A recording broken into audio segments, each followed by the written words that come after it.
सलामुअलैकुम जनाब, तुहाडा अपना वीर शहबाज काबा तुहानूं विखाउने आ अंग्रेज दौर की बनी इमारत तकरीबन कम तो कम इहदी हालत दसी 200 साल पुरानी इमारत है।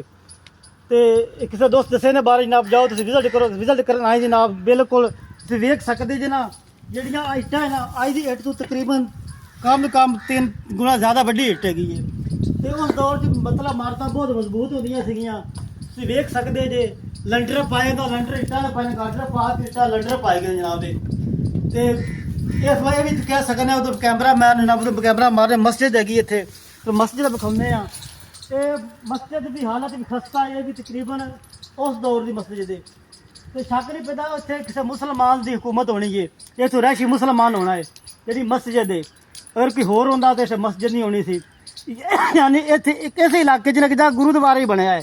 कहना मतलब सिख तो मुसलमान कट्ठे रहंदे हुंदे सी। शुरू तो सिखा तो मुसलमानों की आपस में मुहब्बत सी, सन एक सी साडा। इस तो बाद आउंदा साडी बोली वेख के नांदी पंजाबी साडी भी पंजाबी। तो ये बहुत पुरानी इमारत है। वैसे इधर जाने को दिल तो नहीं करता साडा। तुहाडे दोस्तां लई असीं नाब रिस्क लावांगे, तुहानूं विखावांगे भी उस दौर में किड्डे काम मजबूती होंदे ने। आ तुसीं इहदी नींह चेक करो जनाब, एक काम तो कम तकरीबन इनू कह सकने 18 दी है नींह बनाई जाती। अज तक 4 इंच 9 इंच की होंगी, 18 की दीवारां ने, मोटियां दीवारां है इहदियां। तो बहुत पक्का काम किया गया। तो हालत वेख सकते जो सिर्फ सेफ्टी नहीं की गई।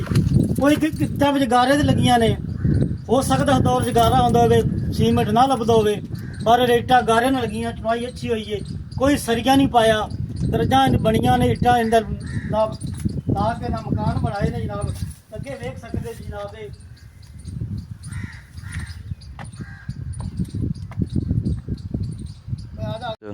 तुसीं वेखो इट जनाब साथ वेखो इट दा माड़ा जूम कर नंबर वे खबर की लिखा इंग्लिश इंदे च।